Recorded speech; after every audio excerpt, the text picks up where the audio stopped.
I learned to knit when I was 5 years old, and over the lifetime of knitting, I have acquired quite a lot of knowledge about knitting, but honestly, one of the biggest changes, one of the biggest improvements to my knitting life came when I finally started my knitting journal. Welcome to Sorceress Craft channel, I'm Ailbíona, and today we are talking about keeping a knitting or crafting journal and why you should also do that. In this video, I will cover what information I keep in my journal, why and how it has improved my crafting life, and I will give you a few ideas how you could keep your own journal and why it would be helpful to you. And before you ask what I'm wearing, if there's any relevant information about patterns or things that I've made, it will be in the description. Actually, I have more than one crafting journal. I have a journal for my knitting project, I have a separate journal for all of my other crafts, and then I have a journal, or more like a database, of all of the gauges that I have achieved with particular yarns using particular needles. I started keeping my gauge database long time ago because I kind of kept working with the same yarns. I kept doing like very similar projects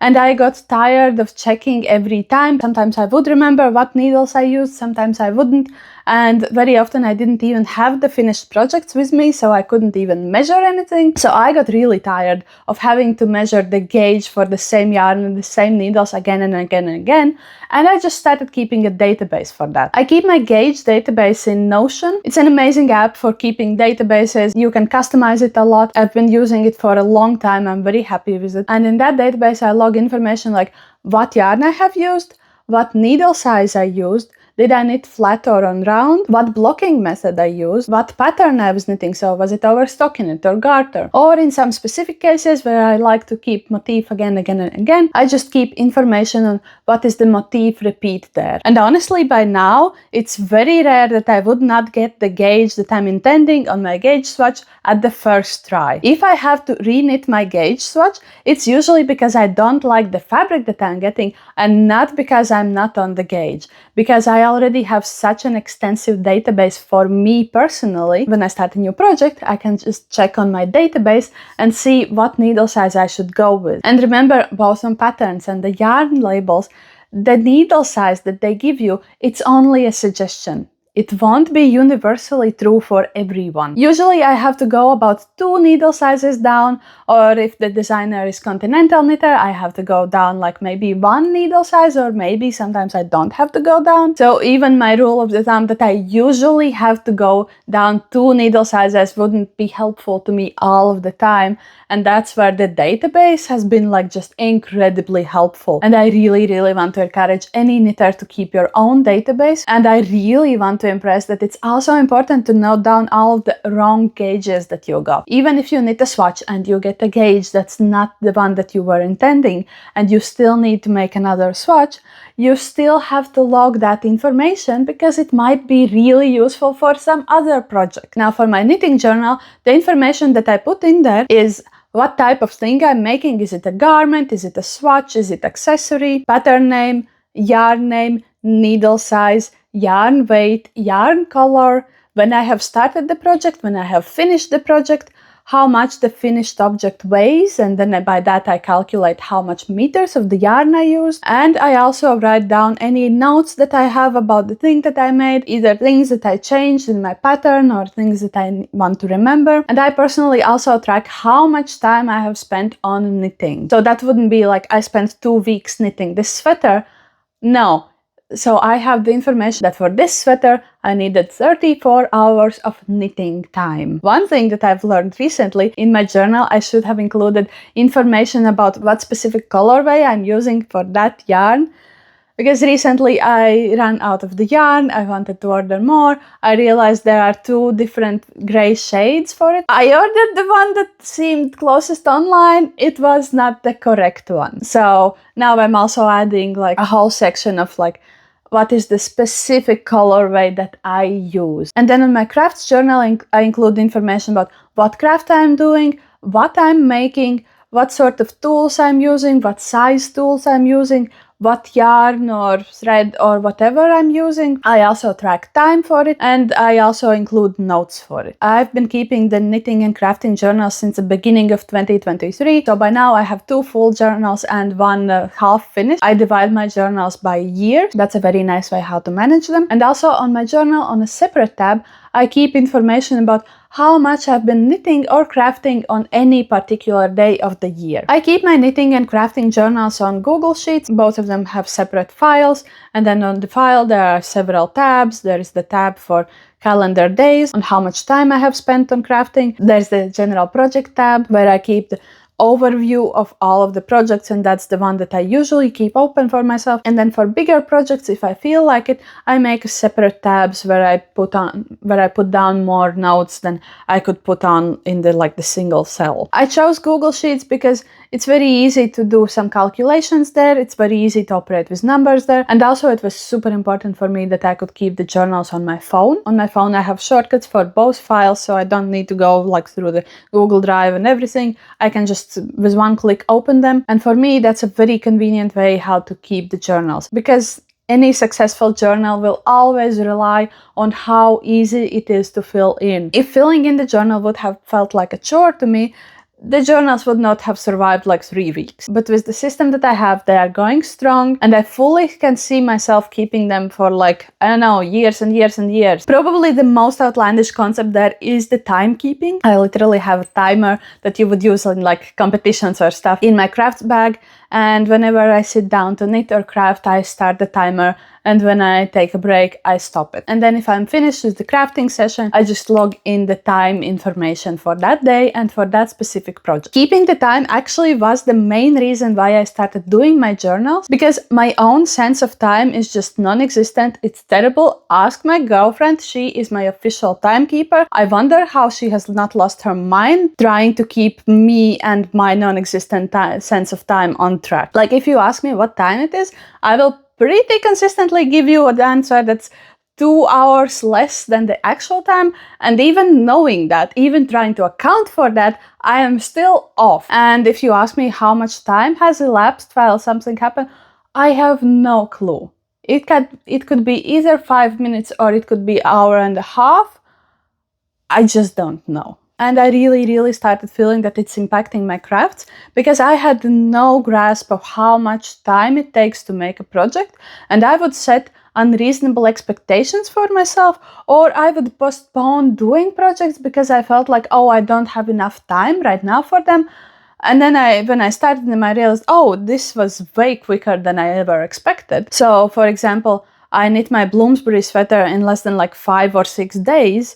And then I kept feeling that means I can knit a sweater in absolutely no time. And in my mind, I just didn't account for the fact that, I kind of also didn't do anything else on those days because I was on vacation and I had basically no chores that I really needed to do then. And basically, I didn't have anything big to do. My one hyper focus was that sweater, and then of course I can finish it in less than 5 days. And then later on I was really disappointed in myself that I couldn't finish my next sweater so quickly. And so when I was reflecting on that disappointment, I started realizing that I'm just putting on unreasonable expectations on myself, because I don't know how much time things actually take. And on the flip side, I sometimes kept postponing projects that I wanted to do because I felt they will take a lot of time, and right now I would want a faster project. But now, since I have started keeping a journal, I have realized that actually there are projects that take way less time than I ever anticipated. But because I usually craft several projects at a time, my perception of the time spent on each project is very vague and very warm. Actually, a pretty good example for that are socks. I really like wearing wool socks, but for a long time I didn't knit them because I felt for what they are, the time investment isn't really worth it and that it takes too much time. But once I actually started tracking the time that I spend on socks, I realized that it's actually a fast project for me. Once I realized that, I started knitting way more socks because some sort of mental block had been lifted in my mind. For example, last year I watched the live stream of the Agility World Championships, and it's an event that goes for the whole day from the morning to the evening for 4 days, and I knit 4 pairs of socks over the time that I spent watching the championships. And before I started keeping my journal, I wouldn't have chosen socks as a project to do while I'm watching something like that. I would have chosen a bigger project, but this time I realized that actually me and my girlfriend, we both need some socks, and this is the perfect opportunity to get in like several pairs of them. And yeah, granted, 2 of those pairs were in a bulky weight, so don't get me wrong, I didn't make 4 pairs of socks in the fingering weight yarn, and they were also just pure stockinette. There was no shebangs about them. But still, 2 pairs of bulky weight and 2 pairs of DK weight socks in 4 days is still a lot. Another pretty funny improvement that came from me keeping the journal is that I stopped losing my knitting needles. Usually when I have misplaced my knitting needles, it means that they have stayed with the project that I have put down for a while and I haven't looked at it, or like I have forgotten that I'm knitting that particular project in that needle size, and very often that would lead to me just frantically running around the house and looking for my needles because I have only 1 pair for each size. But since I started keeping my journal, I could actually just check back my journal and I could just check where I should go and look for my knitting needles. Keeping journal also made it way easier for me to replicate projects. Well, normally I'm not really prone to knitting the same pattern again and again. There are some patterns that I really like, and if I already have notes on them, then it's easier to replicate them. And also, if I put some projects in timeout,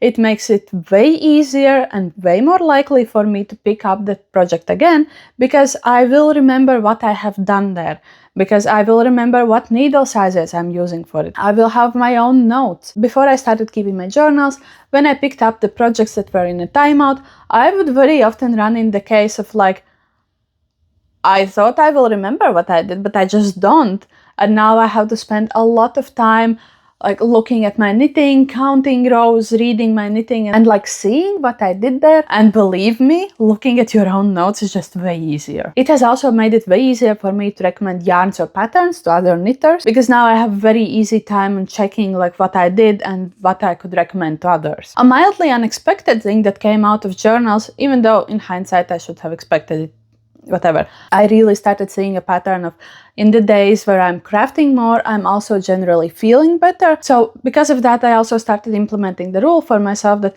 if I'm feeling down or like I'm just not feeling it, I will go and craft more. And that very often helps me. Don't get me wrong, I'm not saying that crafting is single-handedly improving my mental health. There are way more aspects to it. Let's not simplify things. But it's definitely one of the things that helps a lot. If all of this seems like something that you might want to implement in your life, of course, this way of keeping crafting journals is only my personal way. I have made a system that works for me, but also I've seen other people doing it in many other ways, and there are many options that you could use for yourself. And I really encourage you to do that. Mainly, I just really want to talk you into keeping your own gauge database, because that makes any knitter's life so much easier.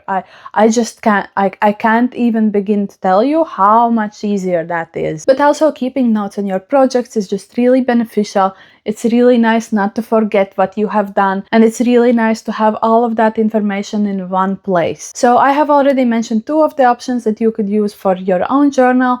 You could either use Google Sheets like I do, or you could use Notion, which is an amazing app. Another option would also be Ravelry. After all, Ravelry is a specialized crafts place, and the projects page is pretty nice there. And it's also pretty fun to go through other people's profiles and see what they have made, what color choices they have done, and see their notes, and it can be really helpful to other knitters. I must admit that I'm not the best at making Ravelry projects, because I already have my own journal, and then it's kind of like almost double the work. However, I usually try to make projects for anything where I have used a pattern, or for things where I could give like some useful information that would be useful for other knitters. Previously, I had a different Ravelry account, but now when I started the whole Sorceress Crafts thing, I decided that I would like to keep everything on brand. So I also started a new Ravelry page, and that's why maybe some of the projects might be lacking there. I have tried including there all of the things that would be interesting, but I really haven't had time to update everything that I have ever knit. Another option, of course, is always a real physical journal. Your crafting journal doesn't have to be digital like mine. I have seen so many incredibly beautiful journals that other people keep. I've seen them writing down things, drawing in them, putting in little yarn samples, or gluing in the yarn labels All of those are amazing ideas, and I kind of wish I was the sort of person who could keep like a physical journal. Sadly, I'm not, so I keep everything digitally, but like that's a great option. And it's also a very creative option, and you can just go as artsy as you want there. And of course, there are like few knitting apps, and there are like other apps that you can use. I'll be honest, the ones that I've tried, I have not liked, so I have no suggestions for you on what knitting app you could use. But I know that if you Google knitting apps, there are several compilation lists that will give you suggestions on what apps would be good for you. I'd say for knitting projects, it's really important to include what yarn you used, what needle size you used, what pattern it is. And while for me personally, tracking time spent on any crafts project is really beneficial, I don't think that it will be beneficial for everyone.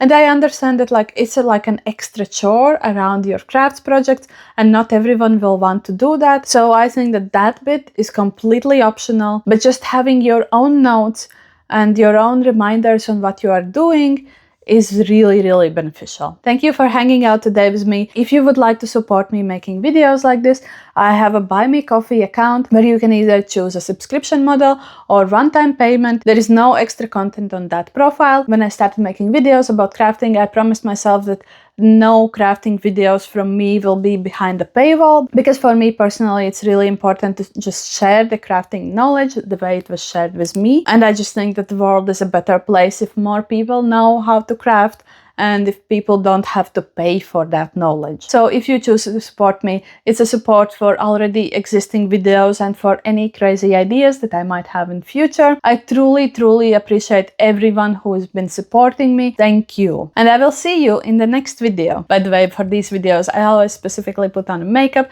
and I was really, really happy with what I had on today. And then I realized that because I'm sitting so far from the camera, it won't be visible. So here's a little makeup moment. Bye!